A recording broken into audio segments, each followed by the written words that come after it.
Good morning, universe. Welcome to the Bubba Continuum. I think it's November the 25th. Doesn't really make that much difference. It's a Wednesday.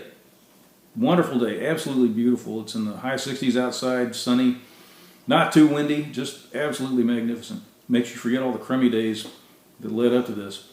We had a lot of humidity and miserable rain, and now it's done. It's gorgeous outside. Life is good. Life is beautiful. Trust me. May not always seem that way. I felt like I ought to put another video up, discuss various unimportant things and some things that might be important. I wanted to talk first about my reloading adventures. You know, I'm probably the worst reloader on earth. I've never reloaded a rifle round. I've done a lot of pistol rounds, and I've had a lot of trouble. And I think the main reason I've had trouble is that I've been lied to a lot. I mean, first of all, the manufacturers of the reloading presses pretty much lie to you when you buy them. They say, "Oh, all you need is what's in this box." And then you buy the box and you find out you're just looking at the tip of the iceberg. You know, you need a better scale, you need calipers, all kinds of doodads. And you find out that even if you put the scale together as it's supposed to be put together, it doesn't really necessarily work. I have a progressive press, which means it has a little turntable that goes around and it moves the ammunition from one station to another, and each station does something different. And you'll find out that it won't index correctly, so you'll miss stations. And when that happens, instead of your cartridges going up into a nice tool that does something, they'll just go up and get mashed against the roof of the press. So all sorts of weird stuff happens when you get a press. And it turns out it takes a certain amount of skill to operate one of these things, and it takes knowledge that they're not going to put in the manual. And some things need to be modified, and other things need to be just thrown out. So I've had some difficulties here and there. And one of the things that frustrated me was I had 45 rounds, 45 ACP, like a 45 automatic pistol, 1911. I had a bunch of 45 rounds. When I got the press, it's a Hornady lock and load AP progressive press. And when I was trying to decide what kind of press to get, I was trying to decide, should I get a Hornady, should I get a Dillon, what? And somebody said, oh, you should get the Hornady because you get 1,000 rounds. I think it was 1,000 rounds, maybe it was 500. Anyway, some number of bullets free. I think I ended up with 1,000 because I bought more than one thing. I don't remember. It was a long time ago. So I had this big package of bullets that weighed a lot, and it sat in my garage for a long time. I'll tell you, personally, I don't think you should choose your ammunition press based on what comes with it. If they're throwing something in, like a prize in a cereal box, that may not be the wisest thing to base your decision on in retrospect, but my understanding is this is about as good as a Dillon press. One's not noticeably better than the other. I don't know if that's true or not, so I don't think I screwed up. Anyway, I ended up with all these bullets, and I didn't finish reloading them until, like 12 years after I got the press because various things happened. I got out of reloading for a while. I had technical difficulties. Well, one of the problems I had was I made rounds and did everything, as far as I know, correctly, as far as I knew. And sometimes they wouldn't chamber. They'd stick halfway out of the chamber of the gun when I tried to shoot. And this was annoying, you don't want to go to the range and shoot and then tap a round out of your chamber and then shoot and tap a round out of your chamber or tap a casing out or whatever it is. I mean, that's not the way shooting works. You want everything to go smoothly. Especially, what if you make these things for self-defense? I mean, you pull out your gun and wave it at your enemy with great confidence, and then you find out it won't function. Then he can kill you with a baseball bat or a rolling pin or whatever, whatever's handy. There's not much you can do. So it was bad. I'll put it that way. And I learned a few things since then. When you buy Hornady dies, dies are the little. Well, if you don't know what a die is, there's no point in listening to this. When you buy Hornady dies, they come in sets of 3. So there's for the first die is a decapping and sizing die, which shapes the outside of the case and knocks out the old primer if you use brass. And the second die is, I guess, I'm not sure what it's called, but it's like a belling die. It puts a bell shape in the top of your cartridge so you can stick bullets in. And the third die, which comes after the powder measure, which puts the powder in, the third die is the bullet seating die. And they give you a die that seats bullets, jams them down in there to the right depth, and also crimps, which means it buttons up the top of the cartridge where you beld it so that the bullet's no longer flopping around. And it's kind of a complicated thing to use.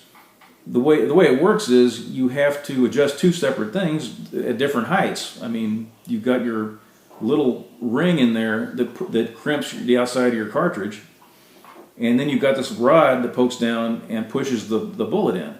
So first you've got to adjust one of these to the correct height, and then you've got to adjust the other one to the correct height. And what I always did was I would adjust the crimping die, and then I would tighten that up because it has a little locking ring on it. And then I would fix the seating die to get the right length. And it turns out that the crimping die that's in there, what it does is it's rounded on the inside. So when you pull, it comes down and crimps the outside of your case, and you end up with a case that's like this. You know, it kind of the ends, the sides of the case kind of point in at the top, and you get a kind of a radius all the way around it. You know, it's rounded at the top, and it only really touches the case right around the rim. It doesn't do anything, you know, 1/8 of an inch down. There's no involvement. So there are some problems with this. Like, first of all, a lot of automatic cartridges, the way the gun knows where they are, they call it head spacing. The way the gun makes it fit in the chamber is by using the edge of the case, the mouth, the rim, as a surface that it indexes off of. And if you have this rounded, weird, radiused surface, then it can be confusing to your chamber. You know, it's not necessarily hitting the right place. So that's one problem. And the other problem is because the crimp doesn't go very far down the case, you can have a big fat area right under the rim. And what you can end up with is a case that seems to look all right, but when you try to put it in the chamber, it gets stuck because it's just below the rim. It's fatter by a couple of thousandths, and it's really irritating. It's extremely irritating. It turns out you're not supposed to use that kind of die on semi-automatic cartridges. They'll tell you to do it, and you can get away with it most of the time, especially if you have a loose chamber, but it's not the right one to use. What you're supposed to use is I believe I've got a bunch of them here. I believe it's called a Taper Crimping Die. And what it is, it's a cylinder that goes down over, a hollow cylinder that goes down over your bullet and goes down to a greater length, and it just pushes everything in. It doesn't roll it over. So it's just tightening up your brass, and you still have that nicely defined rim around it, and you don't have any fat parts underneath that are going to keep it from going to the chamber. I used to make the mistake of, first of all, I used the wrong die, and second, the way I tested the cartridges to see if they were any good was I would take the barrel out of my 1911 and I would dump the cartridges in the chamber, and if they fit, I was happy. And the problem with that is, first of all, you know, they weren't always consistent, but second, not all 1911s have the same chamber. I had a Smith & Wesson 1911, I mean, that's what it's called, SW 1911, and later on I got a Smith & Wesson Performance Center 1911, and the Performance Center 1911 had a tighter chamber. So I had all these rounds that would work okay. I finally got most of them to work all right in the SW 1911, but not all of them. And they wouldn't work at all in the PC 1911. I mean, every once in a while one would work, but basically it was just not worth it. It was not worth it to go out and shoot. And I had hundreds of rounds sitting around. So finally I learned about the correct die, and I also got this thing, and this is a case gauge. And the way this thing works, it's very finely machined. It's made by a company named Wilson, I think. Anyway, it's very finely machined, very accurately machined, and it's supposed to simulate a chamber. So what you do is you make your cartridge, and then you take it and you do this with it. See? And if it goes in, then you know that it will fit any chamber on Earth in the caliber that you're making ammunition for. My understanding is that with rifle rounds, it also measures the length. I don't know anything about that. I don't know. I don't make rifle rounds yet. So I got this thing, and I got my taper die, and the other day I took boxes and boxes, hundreds of rounds of 45 ammunition. They were just sitting here getting moldy, you know, alone and forlorn, couldn't use them, so depressing. And I ran them all through the Taper Crimp die. And now they all work. They're perfect. They're wonderful. And now I have taper crimp dies for other calibers, and I have case gauges for other calibers. Don't use your barrel. If you use your barrel to test your cartridges, what you're going to end up with is cartridges that only fit your barrel. And if you lend your gun, if you give ammunition to a friend, his gun's going to get stopped up. Or what if you use your play gun to make your ammunition, to gauge your ammunition, and then you try to use the ammunition in your self-defense gun that has a tighter chamber, which I guess probably wouldn't happen. They probably make them looser so they'll be reliable. But nonetheless, I mean, you could be sitting there pointing your gun at a burglar and your gun won't work. So if you've been crazy enough to get into reloading, get yourself some case gauges, get yourself some taper crimp dies, and just admit that you got taken, because that's just the truth. I mean, they gave me information that wasn't correct, and I bought into it. So just swallow your pride and get the right stuff, and it'll work. It'll work. It'll be wonderful. And the great thing about the taper crimp die is you can take ammunition like I did that's already been manufactured and run it through, and it won't hurt anything. It won't change the overall length. So you don't have to worry about it damaging your ammunition. You don't have to pull bullets. Fantastic. Wonderful. I don't know, now where am I going to put this? Well, I'll just hold on to it. So that's one thing I wanted to talk about. And another thing I wanted to talk about is Dana Coverstone. I always want to call him Kelly because Dana and Kelly are both women's names. And his name is Dana. He's a pastor, and he did these videos about dreams that he had, which he suspects are prophetic about the future. And he foresaw a plague, and he foresaw masks and inflation and other things. And he said that he saw a calendar, and things happened during various months that were indicated on the calendar. So I listened to this guy because a lot of what he predicted has come true. And the Bible says God doesn't do anything except he tells his servants, the prophets. So I don't discount that kind of stuff. He's told me stuff that has panned out. Well, every once in a while I check up on this guy, because this is something people don't do with people who say they're prophets. They just say, oh, this guy's a prophet, he's wonderful, I'll give him all my money, and I'll dig a bomb shelter in my backyard and sell my children. He's a prophet. Everything he says is wonderful, but they don't check when these guys are wrong. I used to go to a church called New Dawn Ministries in Miami, and we had this guy who was the house prophet. You should always be worried when your church has somebody who's anointed to be the house prophet, because preachers don't get to choose who the prophets are. That's up to God, And George was a nice guy, but he was wrong about everything. He'd get up and he'd start yelling, and he'd yell for like 20 minutes, and he'd say, all these great things are going to happen. You're going to have this great big church building, and all this stuff's going to take place. Everyone's going to be rich. And none of it happened, none of it. And the thing about this is, the thing that bugged me was, when these things did not come to pass, nobody would go back and say, well, George, what's the story here?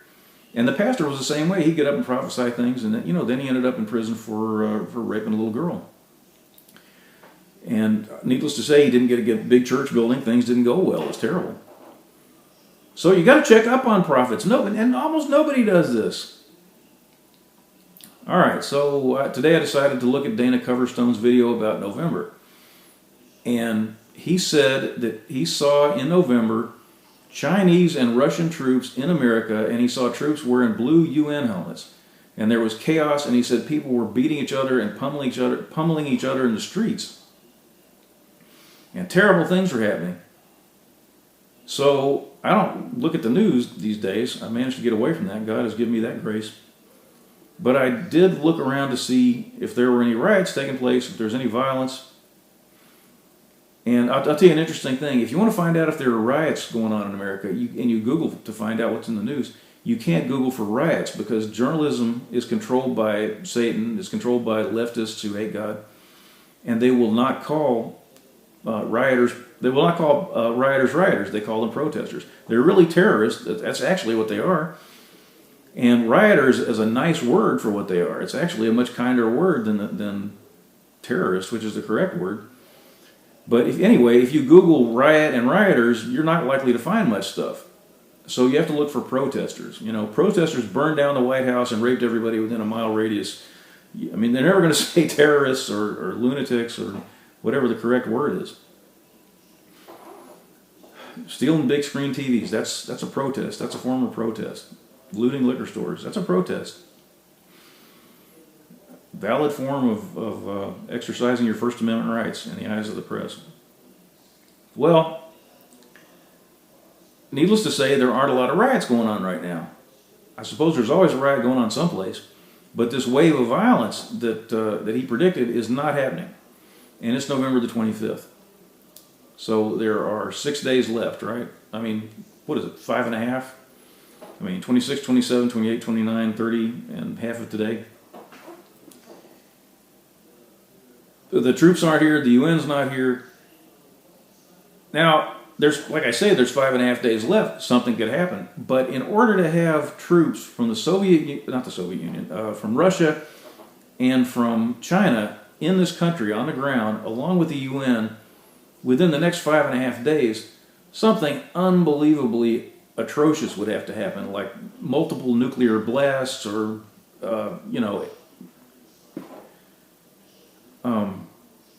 hurricanes 8.0 on the Richter, earthquakes or 8.0 on the Richter scale. Something unbelievably bad would have to happen. Some kind of invasion that we have been unable to predict with all of our resources and all of our intelligence, with no run up, just bang, suddenly they're here. And I don't think that's going to happen. I'm going to be honest with you. I'm going to go out on a limb here and I'm going to say it's November the 25th. I don't think it's going to happen. So if that doesn't happen, that means the things that he saw in the dream, either they didn't come from God or they represented things other than what they seem to be. Something I've noticed about people call themselves prophets and so on. Sometimes people really do hear from God, but they don't have any idea what the things they see mean. And you can see an example of this in the Bible. There's more than one example. Pharaoh, they always say Pharaoh, they never say his name. Different pharaohs, they never say what their names are. But anyway, Pharaoh talked to Joseph. He said, I saw this dream. Well, actually, I believe he didn't even remember the dream. I think he had to have Joseph tell him what the dream was. Anyway, he saw 6 cattle that were fat, and then he saw 6 cattle that were skinny, and the 6 cattle that were skinny came and ate the fat cattle. And Joseph said, well, it's 7 prosperous years, and then they're going to be followed by 6 years of famine. So you got to store up food. So the Pharaoh, he had this dream, and it definitely came from God, but he had no idea what it meant. And there are other examples of that. So I'm thinking to myself, well, I don't want to discount what Dana Coverstone said, because a lot of the stuff he said has actually come to pass. You can argue that it was predictable. I don't know. You'd have to go back over and look at it yourself, whether it's reasonable to say that. Anyway, maybe, what if the Russian troops and the Chinese troops, what if they represent spirits, not people? What if they represent Americans who are under the influence of spirits that are foreign, evil spirits that are after us, that are disloyal?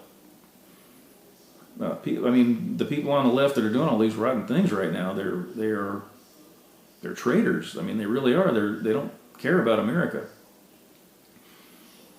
They have this weird, nebulous idea that they've been mistreated and that there's somebody out there they need to take down, and they need to get all their stuff and take it for themselves, and then everything will be all right. But they don't really have a fully formed idea of why this is true. And they want revolution. They always say change, reform, but what they really want is revolution. And revolution is not a good thing. Revolution is very, very bad. Revolution means the overthrow of the American government, and the American government, for all its faults, if you think it's a bad government, look around and check out some other governments sometime. China and Russia are great examples. Iran, Iraq, Venezuela, Cuba, any leftist country, with the exception of Norway, but they're extremely spoiled because they have a giant oil field. If we had an oil field, they paid that kind of money per capita to us, well, we could have socialism and have a good time too. So, what am I trying to tell you? His prophecy is not coming true at this moment. If the things that he saw in his dream are to be taken at face value. So I just wanted to throw that out there. Nonetheless, I still feel like the rapture is coming this year. I'm not going to say that I'm a prophet. I'm not going to say... He doesn't say he's a prophet for that matter. He says he could be wrong. I still believe we're at the end. I mean, the entertainment and our culture, things have gotten so filthy now. It's just, it's gotten to the point where it's pretty much not worth it to be on the same planet with the people who are caught up in our modern culture, our culture of depravity and filth and hate and idolatry. It's weird, they hate Christianity, but they love pagan religions now. They're not against religion, they're just against the correct religion. Anyway, things have gotten so filthy, so disgusting, that it really seems like there's just no point in being here anymore. There's not that much we can do for people. So I feel like things are wrapping up. But I am suspicious of, I'll say this, I would not take what Dana Coverstone says literally unless something really odd happens during the next 5.5 days. I would look for another explanation, or I would ask God if maybe this just didn't come from God.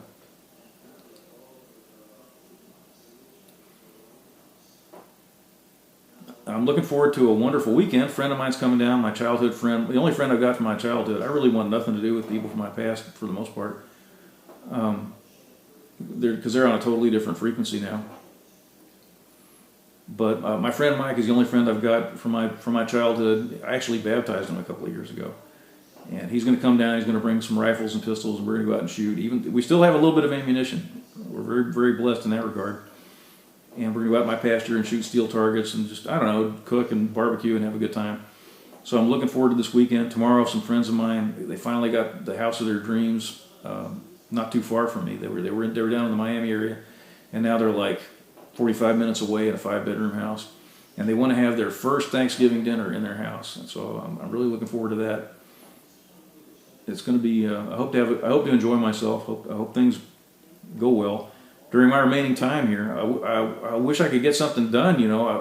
For God, I wish there was something I could do to have an impact. I mean, I pray and I intercede and all those things, and I try to behave myself. And I do talk to people on YouTube, and I write my blog and so forth. It would be neat to be out there doing what the apostles did. I don't know. Maybe I'm not worthy. Maybe it's not my time. Maybe I'm not supposed to do it. But I'm really grateful that God has allowed me to enjoy life so much. I just enjoyed this year so much. I've enjoyed it tremendously. So if I've got to go out, this would be a great year to go out on. I know it's a strange thing to say because so many people are pulling their hair out and cursing this year and banging their heads on their steering wheel in TikTok videos. But it's just been tremendous. So I hope God continues to show me the level of favor that He has shown me. I hope He makes some kind of use of me, because I know there's still some people that can be reached. That's all I got to say. I talked a long time. I hope my little reloading tips will be of help to other people who are gullible as I was. I hope you won't waste as much time as I did. So I guess I'll sign off until next time, and so long from the Bubba Continuum.